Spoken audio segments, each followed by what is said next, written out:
Je vais commencer par présenter mon co-animateur, Guillaume Picard, qui est responsable pédagogique et animation au PAL, qui vous présentera donc les postes à pourvoir et votre futur lieu de travail. Bonjour Guillaume.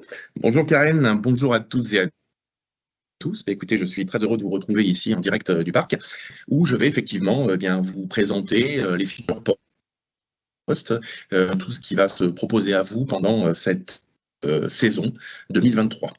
Alors, je vous propose de commencer immédiatement. Je vous présente très brièvement l'équipe de recrutement qui est chargée de traiter tous les dossiers, toutes les demandes d'embauche qui auront lieu cette saison pour le parc.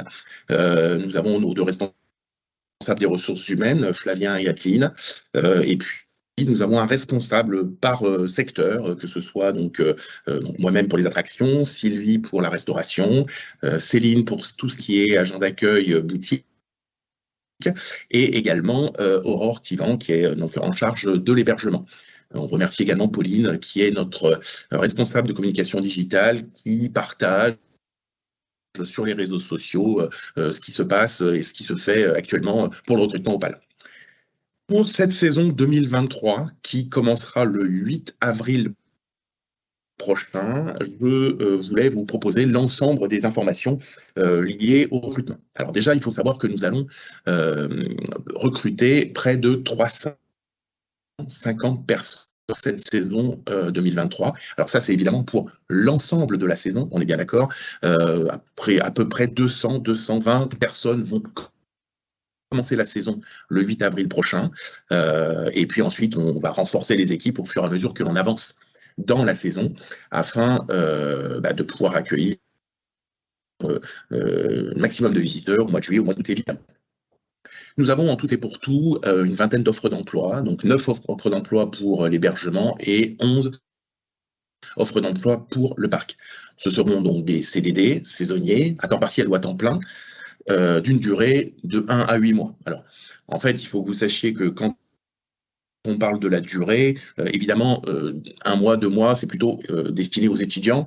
Si jamais il y avait des étudiants qui étaient connectés aujourd'hui ou qui regardent cette web conférence, sachez que le recrutement des étudiants pour juillet-août se fera aux alentours du mois d'avril-mai. Donc pour le moment, nous ne recrutons pas les étudiants. Évidemment, vous pouvez postuler déjà sur le site internet, mais nous consulterons vos demandes qu'à partir du mois d'avril-mai. Aujourd'hui, on se concentre essentiellement sur les personnes qui vont commencer dès le début de la saison.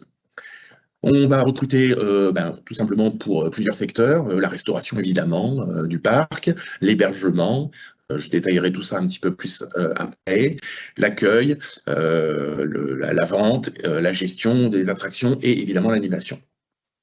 Aujourd'hui, je peux déjà vous annoncer un salaire minimum qui, comme vous pouvez le noter sur la diapo, date du 1er décembre 2022. Je crois qu'il a même déjà été rehaussé au 1er janvier. Et il est fort probable qu'en fonction de notre convention collective, puisque le PAL est adhérent à une convention collective comme toutes les entreprises, eh bien, il y ait une rehausse aussi à partir du 1er avril. En tout cas, au 1er décembre 2022, il était à 11,18 € brut. Je crois qu'il est arrivé un petit peu plus, 11,27 désormais. Nous allons vous proposer également des formations en restauration et en accueil. J'y reviendrai un petit peu plus tard dans cette présentation. Et ces formations seront encadrées par des contrats un petit peu différents. Ce sont des contrats d'apprentissage que nous vous proposerons et qui commenceront peut-être même d'ailleurs plus tôt que le début de la saison. Je vous propose pour commencer une vidéo que nous avons tournée ces derniers temps qui va vous donner un petit peu l'ambiance qui se déroule au PAL. Allez, je lance la vidéo, on est parti. C'est souvent lorsqu'on s'y attend le moins que les réponses à nos questions finissent par arriver. Des solutions parfois un peu folles, mais imaginez les envisager le temps d'1 minute. Tenter quelque chose de différent, de rafraîchissant et saisir cette chance pour s'ouvrir de tout nouveaux horizons.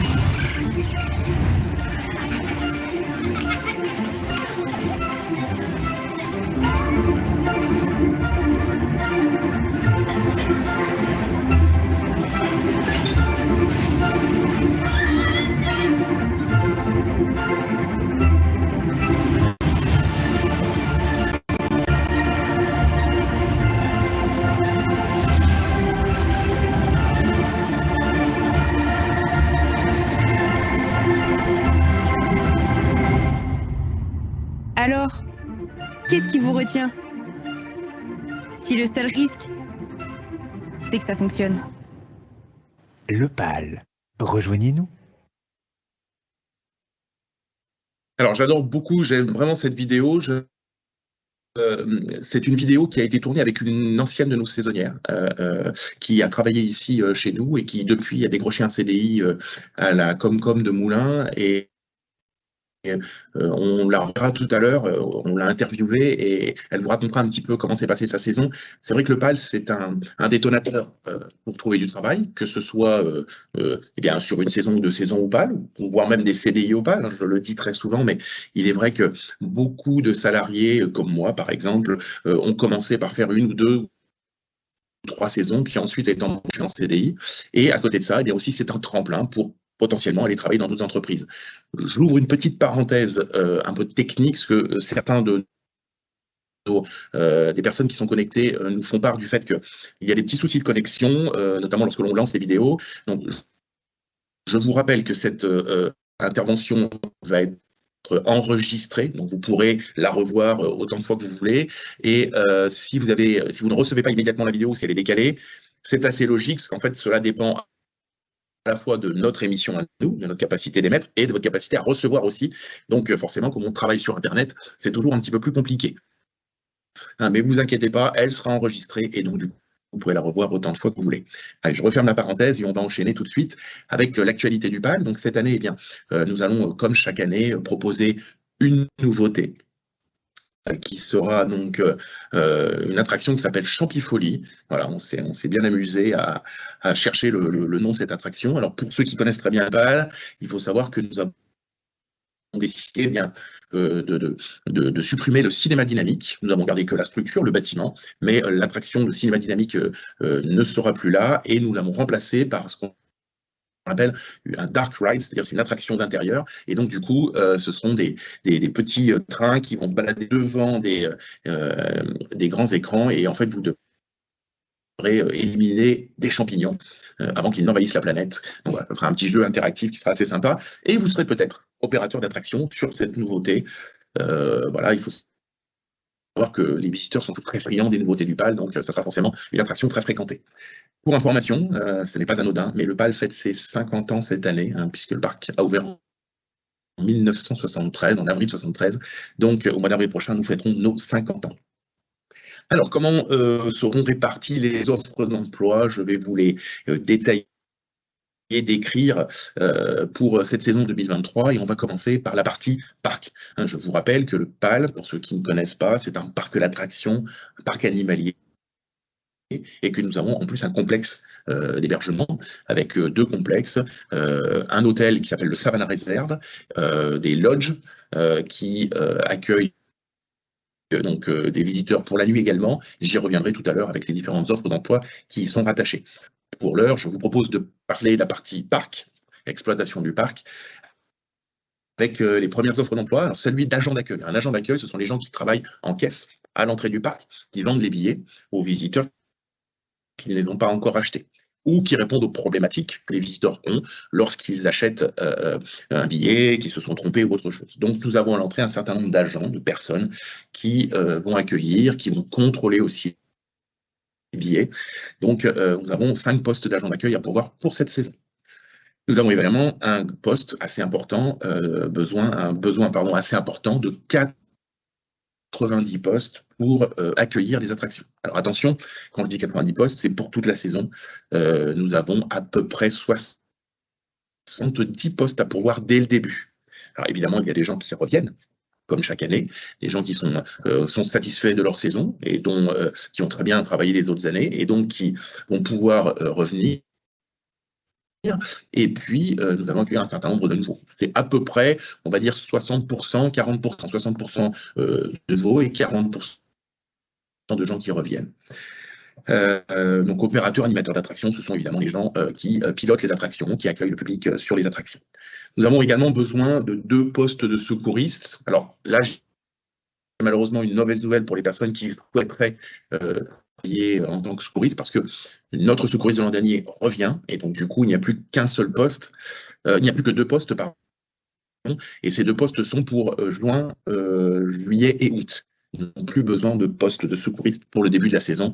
Voilà, je répondrai évidemment aux personnes qui sont déjà inscrites, je leur expliquerai. Nous avons également besoin de postes de vendeurs en boutique. Alors même si là c'est une petite équipe, hein, puisque on a besoin d'une dizaine de postes, et sur cette dizaine de postes, il y a déjà 3 ou 4 personnes qui sont de retour suite à la saison de l'an dernier. Un poste de maquilleur-maquilleuse, je voulais l'évoquer évidemment, mais il est destiné aux étudiants juillet-août. Ce n'est pas un poste pour toute la saison. On va enchaîner avec la partie plutôt restauration. Restauration dans le parc. Donc, du coup, ici, on a un peu plus de postes, forcément, parce qu'il y a beaucoup de restaurants. Nous avons 2 grandes brasseries, nous avons pas mal de snacks à emporter, crêperies, Virginien, qui vendent des hamburgers, ce genre de choses-là. Donc, forcément, il y a besoin de beaucoup de monde. Et encore une fois, j'y reviendrai tout à l'heure, mais soyez confiants, même si vous n'avez jamais travaillé dans ce milieu-là, c'est peut-être pour vous l'occasion de découvrir un métier. Et nous sommes toujours très attentifs à accueillir même des gens qui n'ont pas de compétences ou de qualifications spécifiques sur ces postes-là, et à les former. J'en ai pour preuve les très nombreux étudiants qui viennent au mois de juillet, au mois d'août, qui découvrent des métiers comme celui de préparateur en snack, et en fait qui apprennent à le faire, et en fait ils s'en sortent très très bien. Donc tout le monde peut tout à fait accéder à ces postes. Alors le premier, c'est employé de restauration. C'est un poste très polyvalent où vous allez travailler soit à la préparation, à la vente, vous allez travailler au service, voilà, ce sont des choses qui sont, on va dire, pas trop compliquées dans les métiers et qui vous permettent d'être très polyvalent.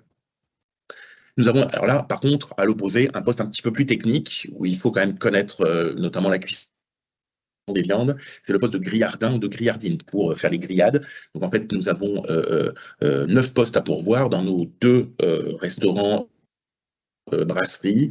En fait, ce sont des cuisiniers qui vont préparer le repas pour les visiteurs, et ils ont des compétences pour griller les viandes dans ces différents restaurants. Préparateurs, vendeurs de plats à emporter, alors ça, ce sont les gens qui travaillent dans nos snacks. Ce sont des gens qui vont travailler soit à l'accueil de la clientèle, vendre les produits, soit à la préparation des produits. La différence entre le PAL et d'autres restaurants de vente à emporter, c'est que souvent, soit vous êtes embauché pour travailler en cuisine, soit vous êtes embauché pour travailler en vente. Nous, on aime bien faire tourner les deux. Donc, en fait, soit dans une journée, vous commencez à la préparation, vous terminez à la vente, ou inversement, ou quelquefois, vous faites toute une journée à la vente et puis le lendemain, toute une journée à la préparation. Ça varie. En tout cas, vous aurez la chance de pouvoir faire des tâches différentes tous les jours, ce qui casse un petit peu la monotonie. Évidemment, des postes de serveurs et de serveuses. Alors là, j'insiste bien sur le fait que nous n'avons qu'un seul restaurant qui fait du service à l'assiette. C'est la brasserie La Coupole, où nous faisons du service à l'assiette.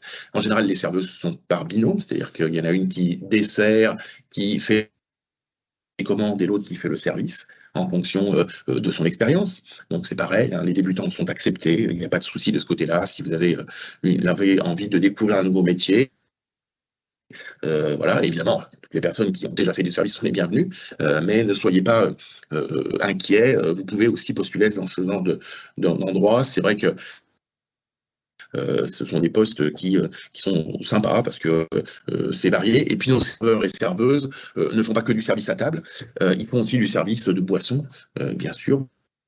Puisque après le temps de pause méridienne, eh bien, les visiteurs vont et viennent dans nos différents restaurants pour s'arrêter boire un verre ou quelque chose comme ça. Donc, on fait également du service, évidemment, toute l'après-midi, du service de bar.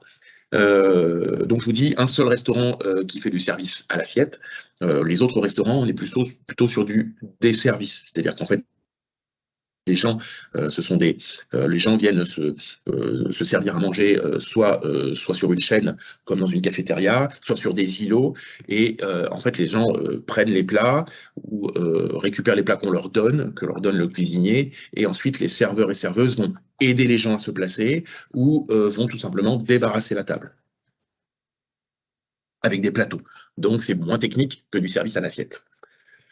Des postes d'agents d'entretien, il nous faut une petite dizaine, 6 postes d'agents d'entretien. Voilà. Alors attention, agents d'entretien, ce sont les personnes qui font le nettoyage des locaux. Hein, rien à voir avec la partie technique du parc. Alors donc, ce sont les locaux administratifs, les bureaux, les salles de présentation, les salles de séminaire, ce genre de choses-là. C'est également les gens qui vont nettoyer les plantes sanitaires du parc. Voilà. C'est une travaille en équipe et elle tourne toute la journée sur différents secteurs. Nous avons besoin de managers, enfin, pour le moment d'un poste de manager de restauration rapide. C'est quelqu'un qui va gérer un snack en fait et qui va avoir une petite équipe de 3, 4, 5 personnes à s'occuper. Et puis évidemment, comme je vous le disais tout à l'heure, nous faisons du bar l'après-midi, donc du coup il nous faut des barman et des barmaids sur nos 2 restaurants, sur nos 2 brasseries, donc 2 de chaque côté, ce qui fait donc 4 postes. Est-ce que nous avons des petites questions peut-être déjà? C'est ce que je voulais dire. On a la question, est-ce qu'il faut avoir des notions en langue pour travailler au parc? Non, ce n'est pas vraiment nécessaire. Une bonne partie des équipes permanentes où certains coéquipiers parlent plusieurs langues. On s'en sert très très peu pour la simple et bonne raison, c'est qu'il faut rester raisonnable. Le parc a une attractivité toute très régionale. Évidemment, nous avons quelquefois des personnes étrangères, notamment des Hollandais, des Suisses, qui viennent visiter notre parc. Souvent, ce sont des gens qui vivent en France et qui ont quand même pas mal de notions de français. Et nous avons un guide de visite qui est traduit en anglais. Donc en fait, en général, ils sont assez autonomes. Et évidemment, si vous avez un petit peu de compétences en anglais, c'est plutôt bien, mais on ne vous demande pas. Une deuxième question peut-être? Des critères d'âge. Est-ce qu'il y a des... Alors, critères d'âge. En fait, on va respecter la loi, c'est-à-dire que au PAL, vous pouvez commencer de travailler à l'âge de 16 ans, hein, jusqu'à voilà, il n'y a pas de limite haute. Par contre, le seul problème par rapport aux personnes qui sont mineures, hein, c'est-à-dire 16-17 ans, c'est qu'on ne peut pas leur confier tous les postes. Il y a beaucoup de postes qui sont par la loi interdits aux mineurs. Je pense notamment à la gestion des attractions de moins d'un mètre. La loi française nous interdit de mettre un opérateur d'attraction mineur pour gérer une attraction de moins d'un mètre. Ça, c'est de la loi, donc du coup, on ne peut pas le faire. Donc, ce qui fait que ça réduit très directement le nombre de postes, puisqu'en fait, on a beaucoup d'attractions qui sont interdites au moins d'un mètre. Et puis, les mineurs n'ont pas le droit de gérer en autonomie de l'argent. Donc, du coup, on ne peut pas les mettre sur des postes de vente, quelque chose comme ça. Donc, nous embauchons un certain nombre de mineurs, mais c'est une toute petite partie des embauches, ça va être une vingtaine à peu près. Vous voyez, sur 350, c'est pas beaucoup. Donc, il n'y a pas vraiment de limite. Enfin, on peut commencer à l'âge de 16 ans, mais il y a moins de chances d'avoir un poste parce qu'on ne peut pas en proposer autant qu'on le souhaiterait. Il y a d'autres questions, mais je pense qu'on va revenir sur ces sujets, formation, hébergement et tout ça. On y reviendra juste après. Donc voilà pour ce qui est donc de la restauration. On va maintenant passer à l'hébergement, d'accord, et notamment à nos 2 hôtels. Ça, vous savez que depuis 2016, nous avons donc un premier hôtel qui s'appelle Les Lodges, qui accueille 150 personnes par nuit, il y a 150 lits, et ces hôtels ont une gestion qui est assez autonome, c'est-à-dire qu'en fait, ils gèrent les petits déjeuners le matin, le repas du soir, et évidemment donc la nuit. Et donc, il nous faut un certain nombre de postes, à peu près 80 postes, un petit peu plus de 80 postes pour gérer cela.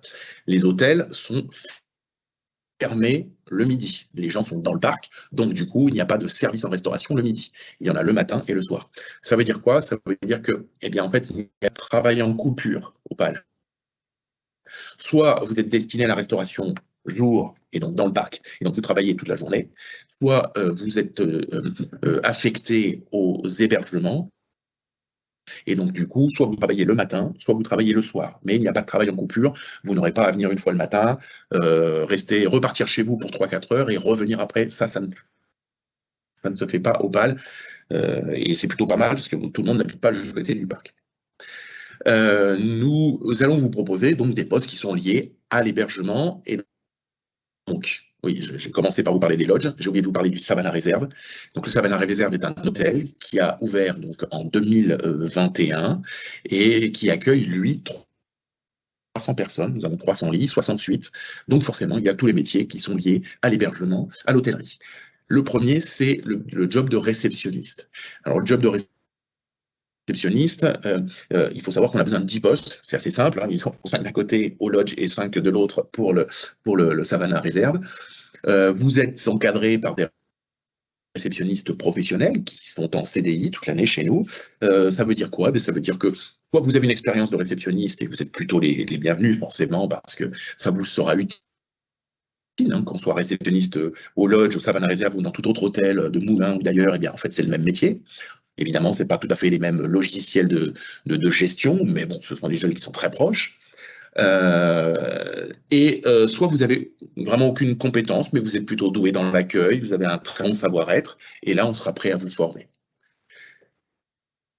Poste de valet de chambre, c'est pareil. Alors là, les valets de chambre lodge et les valets de chambre hôtel Savannah Reserve, ce sont deux métiers un tout petit peu différents. Évidemment, les missions sont les mêmes. Il faut nettoyer, remettre à blanc les chambres, gérer les recouches et autres. Par contre, comme nous avons deux modèles d'accueil, forcément, il y a deux techniques de travail. La première, c'est le Savannah Reserve. Donc là, on est sur un hôtel. Comme n'importe quel autre hôtel, on a un chariot de ménage et on passe d'une chambre à une autre. On est affecté à un groupe de chambres et on est par équipe de 2. Et donc, du coup, forcément, c'est assez classique, je dirais. Les lodges, c'est un petit peu différent, puisqu'en fait, ce sont des petites cabanes qui sont sur pilotis et qui sont autour d'une grande plaine africaine. On a 31 lodges, et donc forcément, eh bien, en fait, quand on change d'un lodge vers l'autre, eh bien, on ne peut pas le faire avec un chariot de ménage, donc on le fait avec des petites voitures électriques. Donc voilà, on est en binôme aussi, et on change de lodge en lodge. Donc c'est un petit peu plus complexe, on va dire, enfin complexe. En tout cas, c'est différent de ce que l'on peut observer en hôtel. Il faut savoir que dans les deux cas, vous êtes aidé par les employés polyvalents de l'hôtellerie, qui est mon avant-dernière offre. Employés polyvalents, c'est les gens qui vont aider justement le personnel de nettoyage à vider la chambre avant qu'elle n'arrive. En fait, ils vont enlever les draps, ils vont enlever... Voilà, donc ça veut dire que ce sont des gens qui vont, on va dire, préparer le travail. Nous avons des postes de veilleurs de nuit. Alors attention, j'attire votre attention là-dessus, c'est que les veilleurs de nuit sont des travailleurs de nuit. Hein. C'est-à-dire que ce ne sont pas des gens qui vont dormir à côté des gens, comme ça peut se passer dans certains hôtels. Où en fait, le veilleur, il dort et puis en fait, il a un téléphone qui sonne s'il a besoin d'intervenir. Nous, ce sont des gens qui travaillent la nuit. C'est-à-dire que du coup, ils vont aider à la clôture des hôtels, c'est-à-dire que ils vont notamment, par exemple, ils peuvent potentiellement prendre le relais des réceptionnistes lorsque ceux-ci s'en vont pour accueillir une famille qui arrive tardivement. Ils vont aider au nettoyage des deux restaurants le soir. Quand le personnel s'en va, c'est eux qui vont notamment laver le sol, ce genre de choses-là. Ils vont aussi nettoyer tout le matériel de la journée, les véhicules électriques, ce genre de choses-là, et ils vont préparer les véhicules et les chariots de ménage pour les femmes de ménage, pour les valets de chambre. Ils vont donc préparer tout le travail. Et puis, ils vont faire aussi un petit peu de travail d'entretien, de manipulation, qui vont leur faire un peu de peinture pour restaurer telle ou telle chose. Et puis, le lendemain matin, ils vont aussi préparer les restaurants pour le petit déjeuner, mettre le couvert, ce genre de choses-là. Donc, du coup, ils n'ont pas le temps de s'ennuyer pendant la nuit. Je ouvre une petite parenthèse sur le salaire. Il est de 1 € de plus, hein, puisqu'on en travaille nocturne, il est de 1 € de plus par rapport au salaire diurne, entre guillemets. 3 postes pour les veilleurs de nuit. Grillardin-grillardine, c'est exactement le même métier que celui que je décrivais tout à l'heure pour la restauration au parc. Hein, ce sont des gens qui vont cuire les viandes. Il faut savoir que dans les restaurants, pardon, que ce soit au parc ou hôtel, nous avons des cuisiniers en CDI. qui sont là, qui encadrent, qui gèrent la cuisine. Mais ils ont besoin évidemment d'assistants, et puis surtout comme ils prennent des repos, bien de temps en temps, ils ont besoin de quelqu'un qui les remplace. Donc c'est la raison pour laquelle nous cherchons des cuisiniers, grillardins et grillardines. Des serveurs, serveuses en restauration. Alors là, c'est pareil que ce que je vous expliquais tout à l'heure. Il n'y a pas de service à l'assiette dans les hôtels. Il n'y a aucun des deux restaurants qui fait de service à l'assiette. Ce sont que des buffets, aussi bien au lodge qu'au Savannah Réserve. Les gens arrivent, ils ont lorsque les gens viennent pour manger le soir, en fait, pour vous donner un petit peu, vous décrire l'ambiance, soit ils arrivent de leur journée, ils veulent tout de suite aller manger avec les enfants, et donc en fait, on les accueille, les serveurs les accueillent, demandent le numéro de la chambre, et ensuite ils vont tout simplement les installer, leur proposer de boire un verre, de prendre du vin et du pain. On va leur amener le pain et autres, et ensuite les gens vont se servir. Il n'y a pas de service à l'assiette, il n'y a pas de prise de commande sur ce genre de choses-là. En fait, les gens vont aller sur les buffets, voilà, c'est des buffets libres, donc ils peuvent revenir une fois, deux fois, trois fois pour prendre l'entrée, également le repas, le plat principal et les desserts. En fait, les serveurs desservent, en fait, hein, c'est-à-dire que dès que les gens ont pris leur entrée, eh bien, le serveur débarrasse la table, remet un petit coup de propre, le temps que les gens aillent sur le buffet des plats principaux. Et ainsi de suite. Ils vont faire du réassort de pain, si les gens reveulent une bouteille de vin. Voilà. Donc voilà, ce sont des jobs. Voilà, je donne des exemples. L'an dernier, par exemple, on a une fille qui travaillait aux attractions et puis qui, l'année d'après, a souhaité travailler en tant que serveuse. Voilà, elle n'avait aucune connaissance, aucune compétence. Forcément, il y a eu un temps d'adaptation, une première, deuxième ou troisième semaine. Et au bout d'un moment, en fait, elle est devenue très à l'aise, et à tel point que malheureusement pour nous qui gérons les attractions, on l'a perdue. Maintenant elle ne veut plus travailler aux attractions, elle ne veut travailler que dans les hôtels. C'est vrai que l'ambiance des hôtels est une ambiance très particulière, hein, parce que bon, là malheureusement on ne peut pas vous le montrer avec cette webconférence, mais la semaine dernière nous étions avec Karen dans ces magnifiques écrins la salle de séminaire des hôtels, et c'est vrai que c'est très agréable de travailler au milieu des girafes, des rhinocéros. Pour les serveurs, on le voit un petit peu dans le film que nous avons tourné, c'est vrai que travailler dans des hôtels qui sont aussi luxueux et magnifiques, c'est différent que de travailler... Cadre de travail exceptionnel, oui, on va dire. Tout à fait, quand on est serveur le soir et qu'on fait des cocktails, et qu'on a les girafes, et puis les gens sont dans une ambiance qui est totalement différente, c'est-à-dire qu'en fait ils sont bien, ils sont très détendus, ils veulent profiter de l'instant, donc forcément il y a un peu moins de stress, donc c'est vrai que c'est un environnement de travail qui est quand même qui est vraiment très très sympa, et moi je peux comprendre que mon ancienne opératrice elle se trouve très bien là-haut, voilà. Donc du coup forcément ce sont des environnements de travail très, très sympas. Plongeur plongeuse, donc ça c'est un petit peu comme dans le dark, hein, c'est pareil, vous avez des postes de personnes qui vont nettoyer la vaisselle, tout simplement. Responsables de salle, ce sont des personnes qui encadrent, on appelle ça des chefs de rang également, qui encadrent les serveurs dans les différentes salles. Pourquoi un seul? Parce que en fait, celui qui travaillait au lodge l'an dernier revient cette année, donc on en a besoin d'un seul. Au Savannah, des barman et des barmaids. Alors la différence entre les barman qui travaillent au niveau de l'hébergement, avec les barman et barmaids qui travaillent dans le parc, c'est que ceux qui travaillent à l'hébergement, il y a des cocktails. Donc c'est vrai que c'est mieux d'avoir quelques connaissances de cocktails. On est prêt à former, mais c'est toujours plus intéressant. Les petites diapositives, là, les photos que j'ai mises, que j'ai loin à ma présentation, donc on voit un serveur là au lodge qui sert des boissons, et la photo du bas, c'est un barman. Vous voyez, le cadre est quand même assez bucolique, assez exotique, c'est toujours très sympa. Et puis, alors, des aides de cuisine sur les personnes qui vont travailler, donc notamment à la cuisine pour faire tout simplement préparer les plats et voilà, et les servir, et les mettre sur le buffet, pardon. Les employés polyvalents, j'en ai parlé tout à l'heure, et des employés de petit déjeuner, puisque comme je vous l'expliquais, eh bien le matin, il y a une équipe qui gère les visiteurs, et là c'est pareil. En fait, les visiteurs arrivent le matin, on leur propose, alors évidemment on ne va pas leur proposer d'aller se poser au bar, parce que c'est le petit-déj, mais en fait on va les accueillir, on va leur proposer de s'installer, on va éventuellement les guider vers le buffet, si les gens ont un peu de mal à trouver les choses. Donc ça, voilà. Je vois que tu notes beaucoup de questions. Oui, mais je pense qu'on va y revenir après. Je pense, oui. Très bien. Alors, ceux qui posent des questions, soyez patients. Vous posez peut-être des questions, et Karen connaît la présentation que je fais, donc du coup, si elle ne me les pose pas immédiatement, c'est qu'elle sait que je vais y répondre dans quelques secondes. Hein. On va enchaîner avec un focus sur les formations. Alors, comme je vous l'annonçais tout à l'heure en début de présentation, effectivement, nous allons vous proposer soit des postes de CDD saisonniers, vous avez déjà les compétences, où on peut vous apprendre ce métier, parce que c'est un métier assez facile à apprendre, et donc du coup, ça sera un poste de CDD saisonnier traditionnel.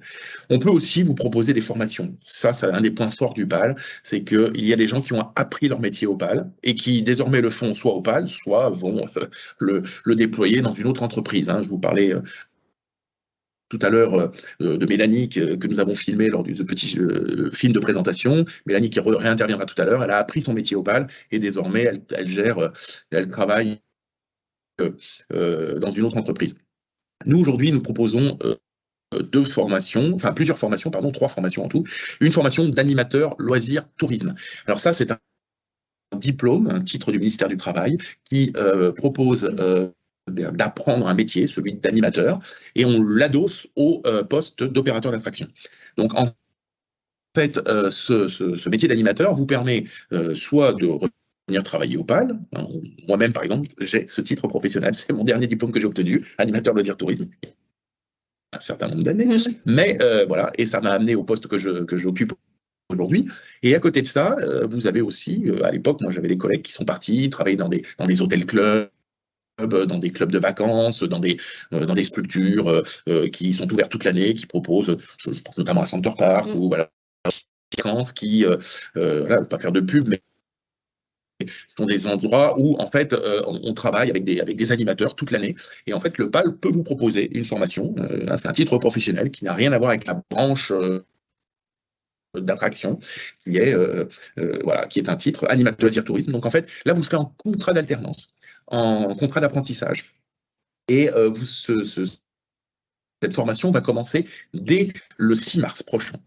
L'avantage aussi, c'est que vous serez à temps plein. Pourquoi ? Parce qu'en fait, quand le parc est fermé, ce qui explique le temps partiel au PAL, c'est que malheureusement, au mois de mai, au mois de juin et au mois de septembre, nous sommes fermés la semaine. Donc on ne peut pas proposer du temps plein tout le temps. Il y a des périodes de temps plein, périodes de temps partiel.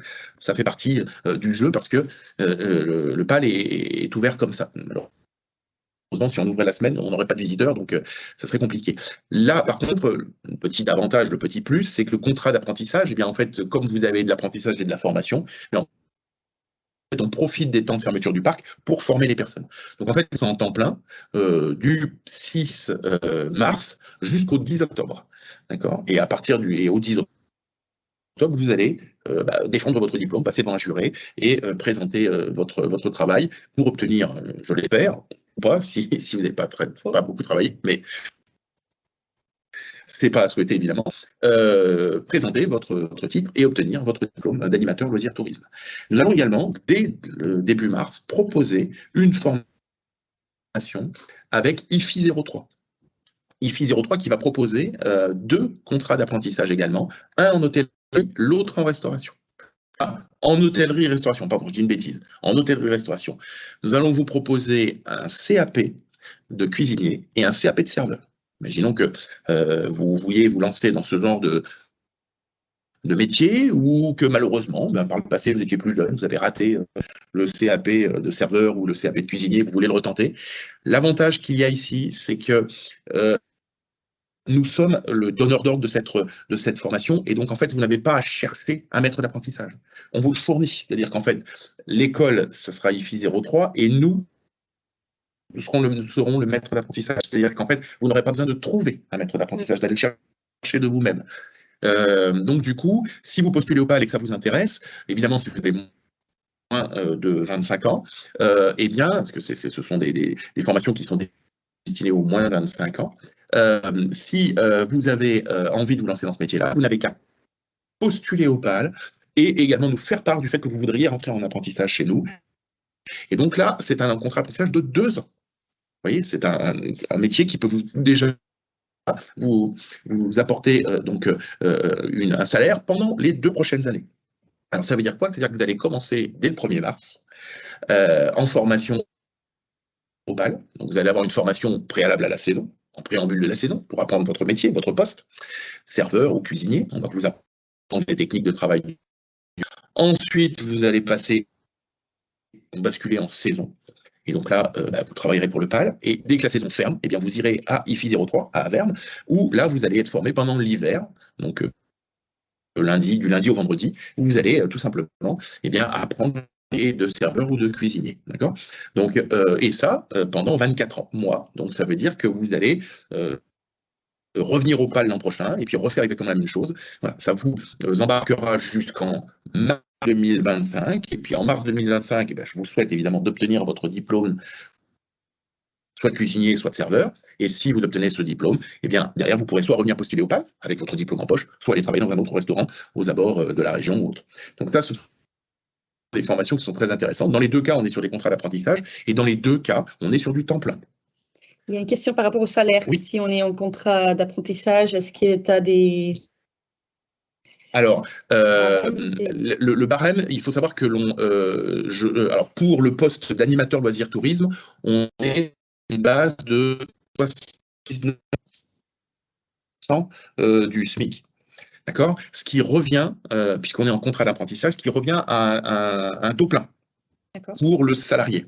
Hein, c'est-à-dire que pour l'apprenti, l'apprenti, lui, il va toucher 100% du SMIC. D'accord. Pour la simple et bonne raison, c'est que sur les contrats d'apprentissage, il y a une aide qui exonère des charges salariales. Donc, ce que le parc paye en brut, le salarié le reçoit en net. D'accord. Voilà. Donc, du coup, ça veut dire que vous serez payé à taux plein du revenu minimum. Voilà. Mais nous allons les payer 79%. C'est un petit calcul pour qu'il y ait quand même une égalité par rapport, que tout le monde soit payé de la même chose. La différence par rapport au contrat d'apprentissage sur la CDD saisonnier, c'est que, comme vous êtes à temps plein, vous toucherez toujours ce salaire net toute l'année, pendant les 2 ans de contrat. J'espère que j'ai été assez clair. Pour moi, c'est bon. Mais après, n'hésitez pas si vous avez des questions. Par rapport aux formations d'animateurs, est-il le BAFA déjà préalable? C'est mieux. C'est mieux d'avoir le BAFA. Si vous l'avez, ça sera un plus, mais ce n'est pas une exigence ce n'est pas une exigence du titre professionnel. Hein, il n'y a pas il faut juste être majeur, s'il me semble, je ne suis même pas sûr. Non, s'il faut être majeur. Mais voilà, si vous avez une expérience de BAFA, très bien. Si vous n'avez pas et que vous voulez faire de votre avenir un métier dans l'animation, vous êtes les bienvenus pour passer ce diplôme d'animateur loisir tourisme qui, encore une fois, je le rappelle, est adossé au poste d'opérateur d'attraction. Donc ça veut dire que cette année, vous pouvez soit postuler au poste d'opérateur d'attraction, vous n'êtes pas obligé de faire c'est pas une obligation. Attention, quelques confusions parce que certains qui étaient présents l'an dernier avaient passé un certificat de qualification professionnelle attraction. Donc là, forcément, tout le monde est obligé de le passer. Là, c'est deux choses bien différentes. On l'adosse au poste, mais on peut très bien faire la saison sans faire le poste, sans faire la formation. Donc il y aura des gens qui la feront, puis il y a des gens qui la feront pas. Et puis en fait, l'organisme de formation qui est JMSA et le PAL se donne le droit de refuser ou d'accepter la participation à la formation, ce qu'il faut qu'il y ait un projet professionnel derrière, une envie d'être animateur derrière. Est-ce qu'on touche aux langues? Encore une fois, on revient sur les langues, sur ce titre pro d'animateur? Oui, sur le titre pro, il y a une formation à l'anglais, qui est une formation, on va dire, les premiers pas en anglais. On vous demande de faire une présentation en anglais. C'est quand même assez basique. Hein, voilà, on va vous demander de savoir orienter quelqu'un en anglais, dire bonjour, dire quelqu'un en anglais, mais on est sur des formations basiques. Voilà, il y a d'exigences trop importantes sur l'anglais. D'autres questions sur la non, je pense qu'après... Alors, j'enchaîne avec les présentations suivantes. La diapo suivante. Alors, globalement, voilà comment va se passer, votre saison. Alors, évidemment, vous aurez des journées d'intégration, formation, hein, surtout si vous ne participez pas à ces contrats d'apprentissage. On va vous accueillir. Hein, quand je dis que le parc ouvre le 8 avril, quasiment la totalité des salariés vont être embauchés fin mars, tout début avril, parce qu'il y aura une semaine de formation sur le poste, et pour nous aider à nettoyer les postes, aussi à nettoyer les restaurants, nettoyer les attractions. Ça vous permet aussi de découvrir votre futur poste de travail et de bien l'appréhender. J'ai mis quelques horaires. Alors surtout les horaires, ne les enregistrez pas, comme fixe, hein, parce que c'est un global et c'est une idée. Pour ce qui est de la partie parc, forcément on est ouvert de 10h à 18h en début de saison, puis 10h à 19h ou 20h en forte saison. Donc ça veut dire que globalement, vous allez prendre aux alentours de 9h, 10h le matin et terminer à 18, 19 ou 20h le soir, en fonction, encore une fois, de la fréquentation du parc. Certains postes, comme notamment les gens qui sont en cuisine, arrivent à 8h le matin, et donc du coup, ils finissent plus tard, ils vont venir à 15h, 16h le soir. Donc, vous voyez, et il n'y a pas de travail en coupure. Encore une fois, j'insiste bien là-dessus, et ce sera le cas également dans l'hébergement. Alors, pour l'hébergement, vous avez 3 grandes familles, entre guillemets, d'amplitude horaire. Il y a les gens qui sont plutôt du matin, qui vont gérer les petits déjeuners, donc qui arrivent à 7h le matin, qui vont plutôt partir sur le coup des 15h, parce qu'une fois que le petit déjeuner est terminé, il faut nettoyer, et puis éventuellement, ils peuvent participer à la préparation des mets pour le soir ou pour le lendemain matin. Nous avons des gens qui vont plutôt arriver en fin de journée, qui vont arriver à 16h, 17h, et qui vont ensuite rester faire le service, la préparation, le repas pour le soir. Et puis, évidemment, il y a les veilleurs de nuit qui, eux, font le repas entre 22h, 23h et 7h le lendemain matin. D'accord.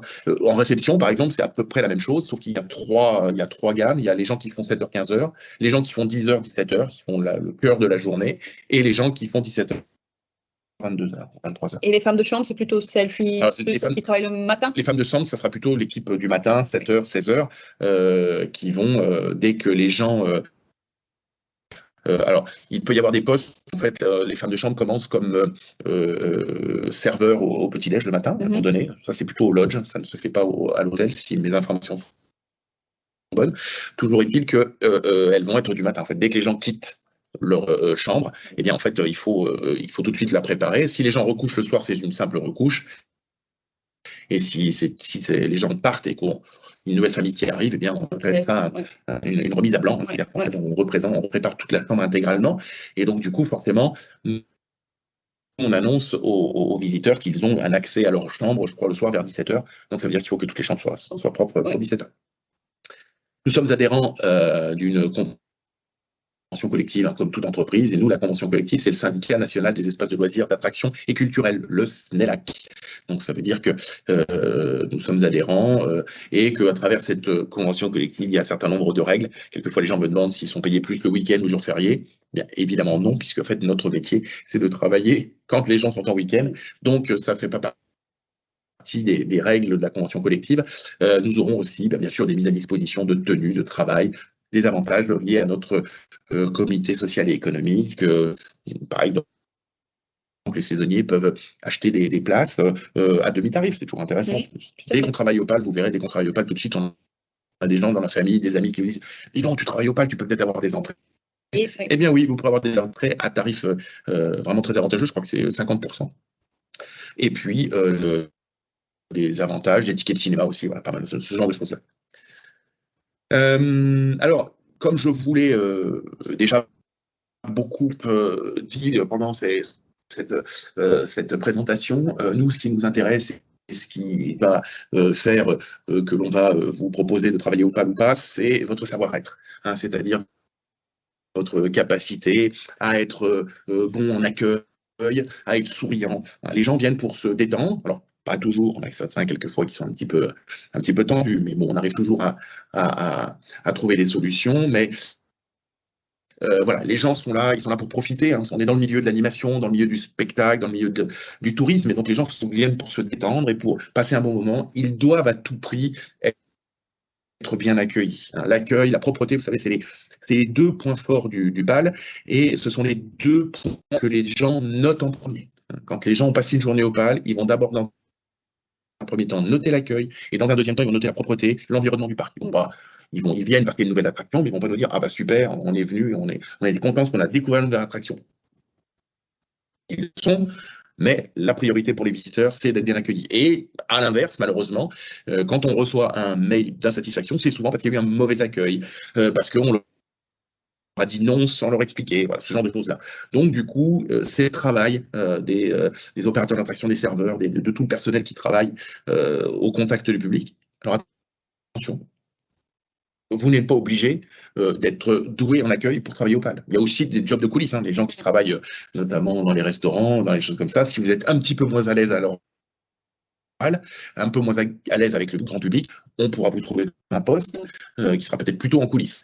Mais il va falloir que vous ayez quand même un bon savoir-être avec le reste de l'équipe. Hein. Il faut quand même être assez ouvert, ce qui est important. Il faut être disponible aussi, hein, parce que forcément, lorsque vous êtes en contrat, on peut vous demander potentiellement d'adapter votre planning. Hein, si on a quelqu'un qui est absent dans l'équipe, on ne peut pas dire aux visiteurs aujourd'hui, désolé, le centre de folie sera fermé parce que Jean-Pierre est malade. Parce que Jean-Pierre est malade, hein, ce n'est pas possible, évidemment. Donc, on s'adapte, on travaille, on modèle un petit peu les plannings quand c'est comme ça. C'est du travail en équipe. Hein. Voilà, vous êtes souvent seul sur votre poste, je pense en vente ou voilà, mais c'est du travail d'équipe quand même. Et puis, c'est une philosophie d'entreprise. Nous avons une démarche de développement durable qui est initiée déjà depuis le milieu des années 2000. Nous sommes certifiés divertissement durable, hein, et donc nous sommes très engagés pour la protection de la planète, des animaux, forcément, puisque nous sommes également un parc animalier. Nous accueillons des espèces qui sont malheureusement en voie d'extinction. Et malheureusement, c'est toujours un petit peu dû à l'activité humaine. Donc, il est clair que le PAL s'est engagé depuis très longtemps déjà à essayer d'avoir un impact le moins important sur la planète, sur la nature. On est très attentif à la gestion de l'eau, à la gestion de l'énergie. On n'a pas attendu qu'il y ait des consignes liées à cela. Depuis très longtemps, on fait très attention à ça. Donc, dans vos process de travail, eh bien, dans vos protocoles, vous aurez des consignes liées au divertissement durable.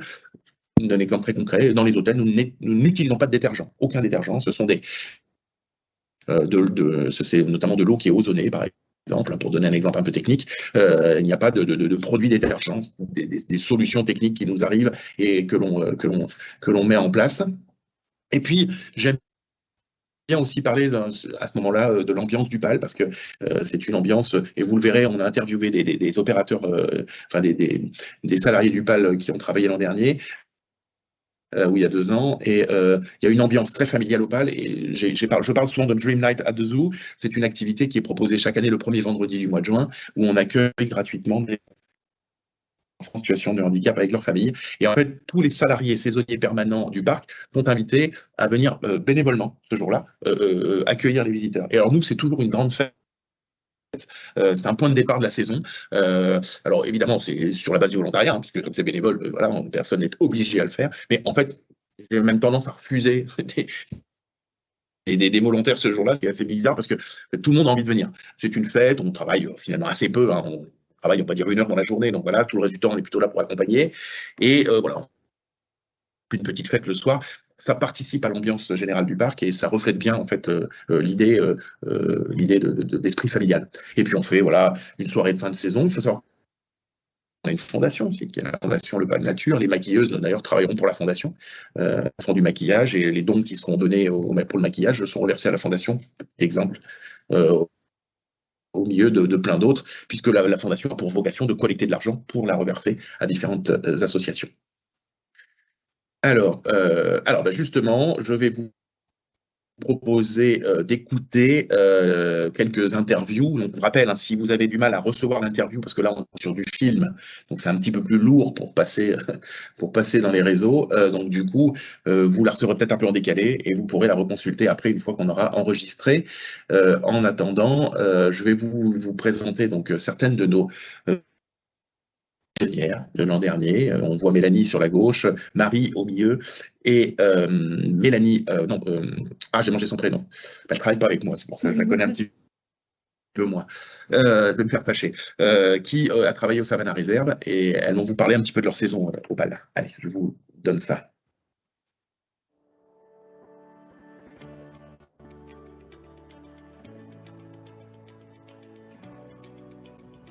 Pour moi, c'est la bienveillance, la patience et surtout la compréhension des visiteurs.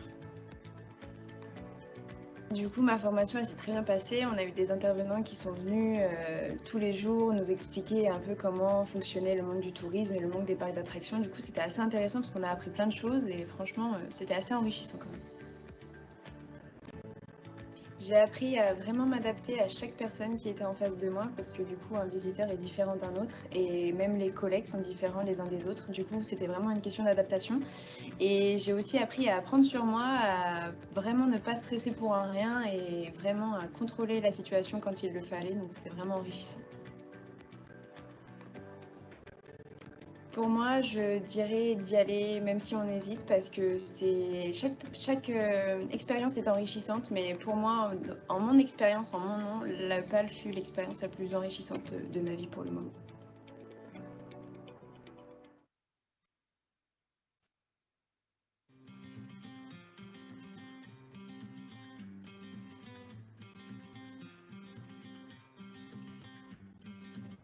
Alors le meilleur souvenir de cette saison, sans hésiter, je dirais l'annonce de la réouverture du parc en juin. Mon meilleur souvenir au PAL, si je me souviens, ça a été une famille qui m'a remercié de l'accueil que je lui avais fait et de la personne que j'étais au Weekend Quad. L'autorisation d'ouvrir enfin le parc aux visiteurs. C'est une très bonne expérience, autant sur le plan personnel que professionnel. Ça apporte beaucoup de choses. Une expérience unique. Travailler en équipe, avec une équipe solidaire qui revient heureuse chaque année. Alors l'ambiance au PAL est conviviale avec un fort esprit d'équipe. C'est une très bonne ambiance, on s'entend tous très bien, c'est une grande famille. Une ambiance familiale et malgré tout très professionnelle.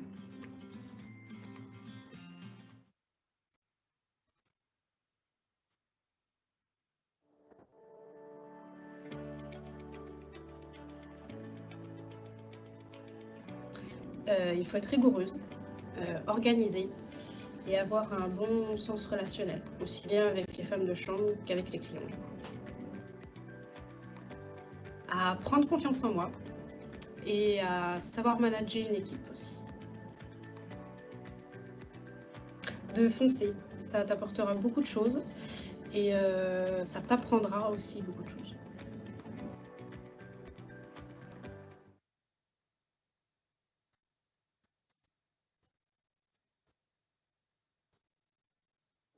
Hop là, on a le petit. Voilà. Donc ces petites interviews, alors pour les resituer un petit peu dans le contexte, elles ont été tournées en octobre 2021. C'est la raison pour laquelle Marie et Laurent nous font part du fait qu'ils étaient heureux de la réouverture du parc. C'est vrai qu'il y a eu un décalage à ce moment-là. Et voilà. Et je fais un mea culpa à Émilie, dont j'avais mangé le prénom, qui travaillait ici qui travaille notamment comme gouvernante l'an dernier au Lodge. Alors, je vais maintenant vous expliquer, pour ceux qui ne l'auraient pas encore fait, comment postuler au PAL et sur notre site. Donc, la première chose que vous devez savoir, c'est que il faut postuler en ligne. Il n'y a pas d'autre moyen de postuler. Et donc, il faut aller sur le site commercial, tout simplement. Le site du PAL, www.lepal.com. Je vous ai mis le lien exact de la page, mais si vous n'avez pas le temps de le noter ou si vous ne le retrouvez pas, eh bien en fait, il vous suffit de vous taper le PAL dans un moteur de recherche, quel qu'il soit, vous allez tomber sur le site du PAL, et donc dans sur la page d'accueil, il y a à côté du petit logo tout en haut à gauche une petite barre de menu. Vous cliquez sur le menu et là, vous allez avoir l'ensemble du menu qui se déploie, qui se déroule. Et du coup, en bas, il y a marqué recrutement. Vous cliquez sur recrutement et vous tomberez sur cette page-là. Toutes nos offres d'emploi sont affichées sur cette page. Alors attention, comme vous pouvez le constater, là, il n'y en a que 2, 4, 6, 8. Mais si je clique sur la petite barre en dessous qui affiche d'autres offres, vous les aurez toutes. Attention, on a reçu des questions de gens qui posent des questions sur la partie soignant animalier, espace vert. Actuellement, il n'y a aucune offre dans ces bois-là. S'il y en avait, eh bien, elle serait sur ce site-là. Hein, il faut savoir que dès que nous avons une nouvelle offre, nous la déployons ici avec ce système de présentation qui est ensuite relayé par Pôle emploi, par les missions locales, par tous les différents moteurs partenaires. Voilà, elles vont être déployées systématiquement. On est en lien direct avec les réseaux de recherche d'emploi. Donc du coup, voilà, vous avez toutes les offres. Alors vous pouvez les consulter, évidemment.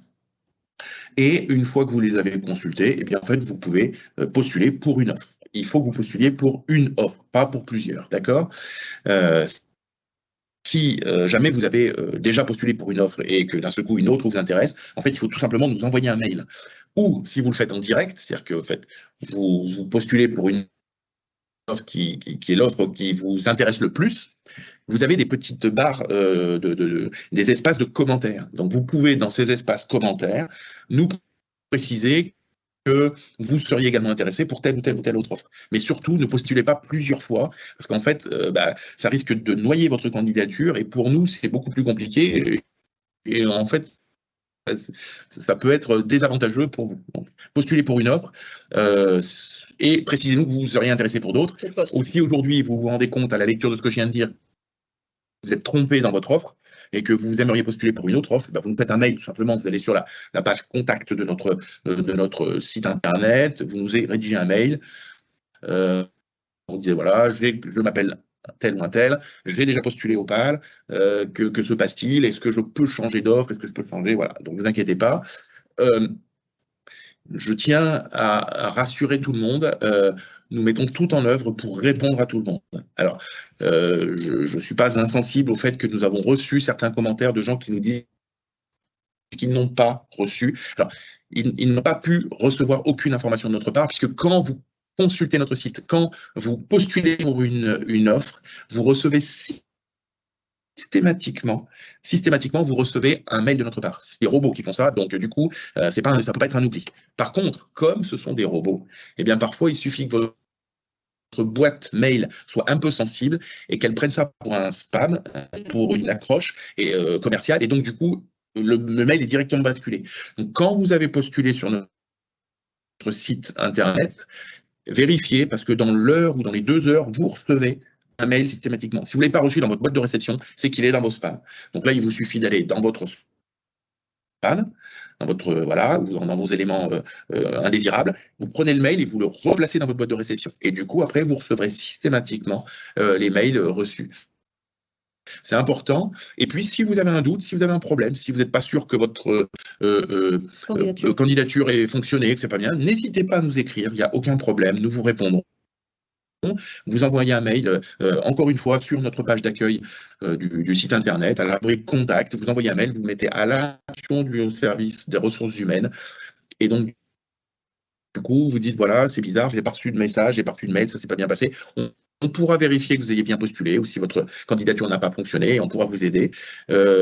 Karen, tu es ici aussi pour bien relier le fait que Pôle emploi, mission locale, tout ça peut aider si vous avez des difficultés avec l'informatique, si vous avez des difficultés pour générer pour scanner par exemple votre CV, vous pouvez aller voir vos conseillers Pôle emploi ou mission locale ou toute autre structure, ils vont vous aider à postuler. Ils postuleront pour vous, ils pourront vous aider, mais voilà. Attention, vérifiez aussi bien votre adresse mail, donnez-nous bien votre bonne adresse mail avant d'envoyer, vérifiez bien plusieurs fois que vous avez bien écrit la bonne adresse mail, parce que si vous n'écrivez pas la bonne adresse mail, forcément, vous n'allez pas recevoir de mail de notre part. Voilà, donc on essaye vraiment de répondre à tout le monde. Cette année, nous avons déployé un nouveau système de recrutement qui sera beaucoup plus efficace et qui nous permettra de vraiment donner des informations à toutes les personnes qui postulent. Et j'en profite également pour rappeler que pour tous les étudiants qui cherchent du travail pour l'été, vous pouvez déjà postuler. Nous n'allons pas vous répondre immédiatement. Rassurez-vous, nous allons recevoir vos demandes et nous les traiterons au mois d'avril, au mois de mai, lorsque la saison sera lancée. Leur candidature, pareil, Guillaume, c'est sur le site. Les étudiants, c'est tout à fait le même cheminement. Exactement, tout à fait, c'est le même cheminement. Vous déposez. Donc, quand vous allez être intéressé, vous voyez, je suis intéressé par le poste de Griardin, eh bien, hop, je clique sur l'offre. Donc là, j'ai un petit descriptif, un profil un peu de ce qui est recherché pour être Griardin, pour que vous compreniez vers quel poste vous allez. Si ça ne vous plaît pas, vous revenez en arrière et puis vous cherchez une autre offre. Si elle vous plaît, vous pouvez cliquer sur le petit rectangle fuchsia qui est en haut à droite, postuler sur cette offre, et là, du coup, vous allez arriver sur cette page. Vous arrivez sur cette page, vous voyez, vous avez votre email à renseigner, le prénom, nom, le numéro de téléphone. Alors, le numéro de téléphone, il n'est pas obligatoire. Petite erreur de notre part, je pense qu'on va le modifier prochainement. Mettez bien votre numéro de téléphone, parce que vous savez très bien que même quand on fait attention à tout, quelquefois les mails, c'est un peu compliqué. Donc nous, ça nous permet de vous relancer. Avez-vous bien reçu une convocation, des choses comme ça? Donc du coup, on peut passer par le téléphone, qui est quand même beaucoup plus simple. Donc surtout, mettez bien votre numéro de téléphone, notamment votre portable, pour qu'on puisse vous joindre si on veut vous convoquer. Ensuite, vous devez tout simplement générer votre CV, qui est obligatoire, et votre lettre de motivation, qui, elle, n'est pas obligatoire. Vous n'êtes pas obligé de le faire, c'est mieux, ça nous permet de nous aiguiller. Et puis, comme je vous le marquais, comme je vous l'expliquais, vous voyez, vous pouvez nous laisser un message, nous donner des informations supplémentaires. Voilà. Lorsque vous allez donc avoir généré, alors vous êtes obligé ensuite de cocher la petite case comme quoi vous n'êtes pas un robot, et voilà, donc ça c'est important. Et ensuite, juste en dessous, on ne le voit pas bien sur ma diapositive, vous pouvez cliquer sur envoyer. Vérifiez bien encore une fois, s'il vous plaît, votre adresse mail, soyez très vigilants là-dessus, parce que souvent, quelquefois, des personnes nous disent « j'ai pas reçu de convocation, j'ai pas reçu de mail », et quand on vérifie, on se rend compte que, bah oui, mais en fait, on n'a pas la bonne adresse mail. On a oublié de taper une lettre, et donc forcément, du coup, nous, on ne peut pas communiquer. Vous allez immédiatement, c'est obligatoire, recevoir un mail avec un petit questionnaire d'une dizaine de questions, pas grand-chose, où on va vous demander, par exemple, votre disponibilité. Êtes-vous disponible du début de la saison jusqu'à la fin de la saison? Êtes-vous disponible qu'au mois de juin, au mois de juillet, au mois d'août, par exemple? Ce genre de choses. On va vous demander aussi, par exemple, si vous êtes reconnu en qualité de travailleur handicapé. Attention, j'attire bien aussi votre attention que il faut à tout prix que vous nous le précisiez. Ça ne sera absolument pas un frein à l'emploi. Nous embauchons chaque année beaucoup de personnes qui sont en situation de handicap. Il faut savoir que si vos compétences sont valables pour le poste, il n'y a pas de raison que vous ne puissiez pas travailler au PAL. Alors évidemment, quelquefois, ça demande des adaptations. Certains postes ne sont pas disponible, possible.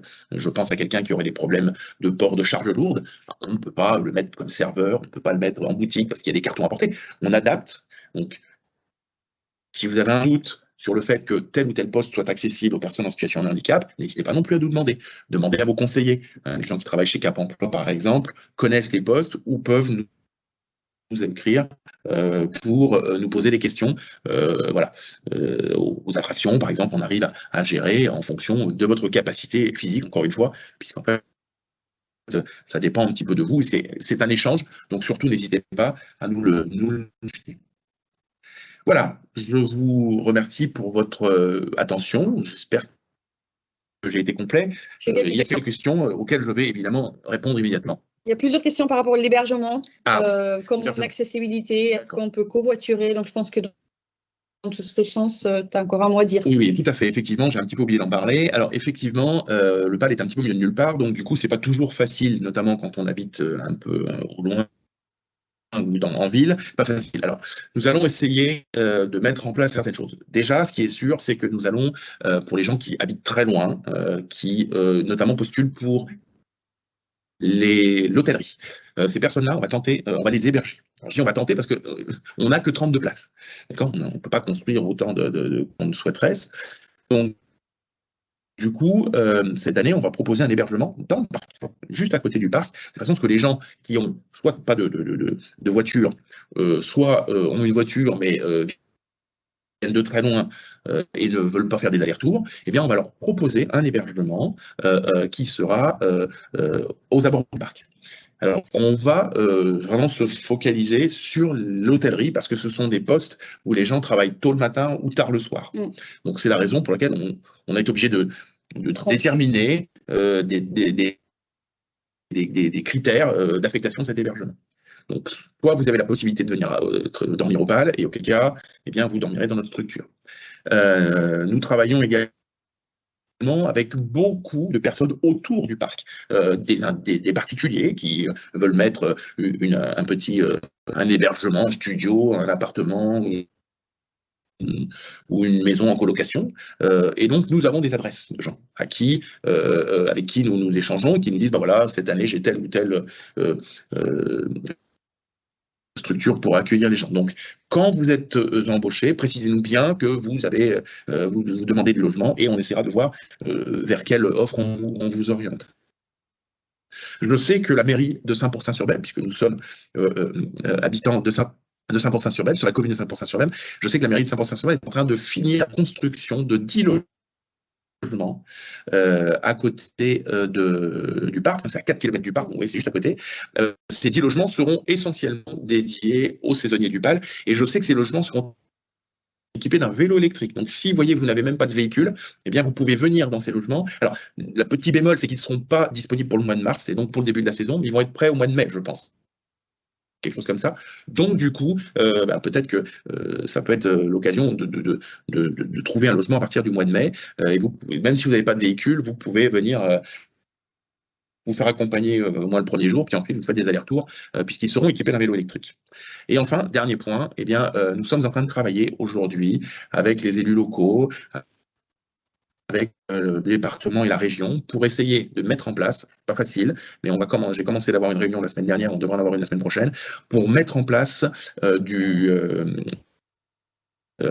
transport en commun. Des navettes entre Moulins, qui possède une gare SNCF, c'est pour ça qu'on part de Moulins, entre Moulins et Le Pal. On va mettre en place, on va essayer, je ne garantis pas qu'on va y arriver, mais on va tout faire en sorte, on va faire en sorte de mettre en place une navette qui partirait le matin et reviendrait chercher les gens ce soir. Donc ça veut dire qui dit transport en commun dit covoiturage, et qui dit covoiturage dit que en fait on va prendre les amplitudes les plus larges pour voilà. Donc peut-être que vous n'aurez pas les mêmes horaires que tous les collègues, mais voilà, je sais que les équipes de Pôle emploi et des missions locales, et particulièrement des missions locales qui travaillent avec des jeunes gens un peu plus jeunes qui n'ont pas forcément le permis, nous ont sollicité pour ça, et donc du coup on va travailler de ce côté-là, on va essayer de mettre ça en place pour l'ouverture. Voilà, voilà à peu près tous les leviers liés à l'hébergement. L'hébergement, est-ce que ce sera pris en charge par le PAL? Alors, l'hébergement en intérieur au parc sera pris en charge par le PAL. En fait, ça fait partie des choses que l'on peut proposer. Par contre, évidemment, à l'extérieur, si vous êtes hébergé chez un particulier, on ne prendra pas en charge l'hébergement. Okay. Concernant les mesures sanitaires, est-ce qu'il y a des obligations pour venir travailler? Alors non, aucune. Nous respectons la loi et ce qui nous est imposé, et heureusement, la situation sanitaire va quand même un petit peu mieux. Et donc, du coup, il n'y a plus d'obligation vaccinale pour venir travailler, déjà l'an dernier, et cette année pour le moment il n'y en a pas, donc il n'y a pas de contrainte pour venir travailler au PAL, voilà, et j'espère que la saison va très bien se dérouler et que ce fichu Covid va enfin nous laisser tranquille. Il y avait une question par rapport aux employés. Y a-t-il un self pour les employés? Oui, alors on met en place vous avez des lieux de pause en fait, dans lesquels tout est équipé pour pouvoir préparer. Alors votre repas est à votre charge, vous venez avec votre repas, mais vous avez des selfs partout pour pouvoir à chaque endroit dans les coulisses, en fait, vous avez des selfs pour venir manger. Je regarde encore vite fait, Guillaume.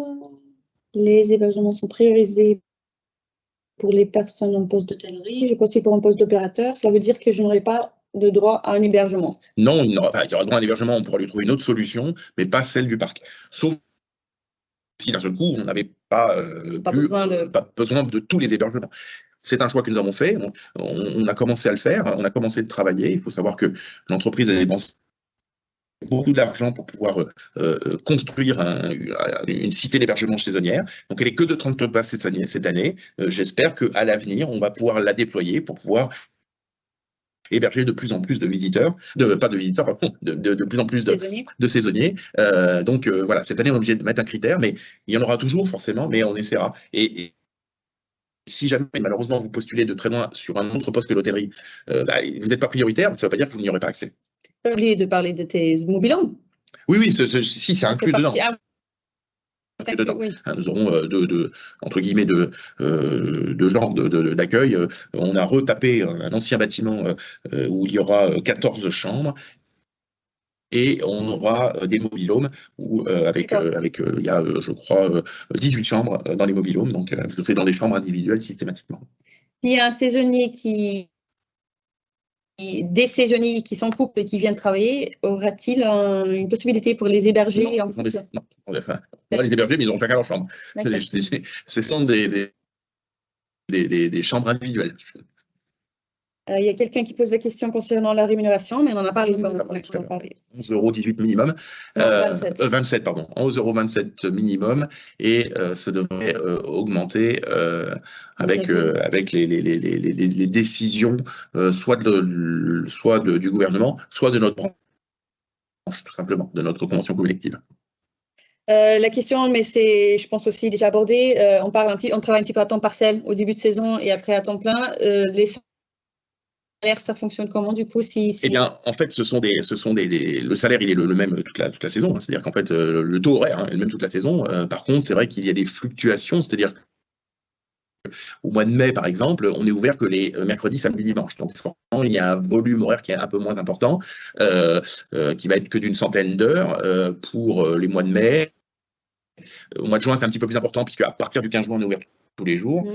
Juillet, août, on est sur du quasi temps plein. Et au mois de septembre, on est ouvert plus que les week-ends. Donc, en fait, on est fermé la semaine. Donc, du coup, forcément, on réduit à nouveau le salaire. Alors, nous, ce que l'on a essayé de mettre en place, c'est de lisser le salaire sur toute la saison, de manière à ce que les personnes touchent tout le temps la même chose. Parce que les charges, on est tout à fait conscient que les charges sont toujours les mêmes. Hein.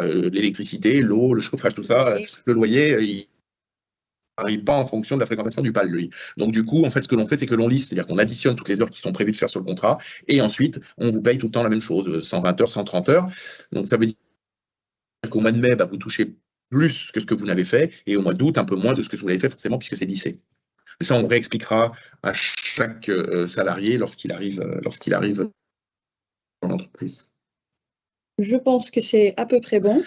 Eh bien, écoutez, si j'ai répondu à toutes les questions, eh bien, c'est très bien. N'hésitez pas à revoir cette vidéo, puisque si vous êtes arrivé en cours et que vous n'avez pas forcément les réponses à toutes les questions, eh bien, revenez sur cette vidéo.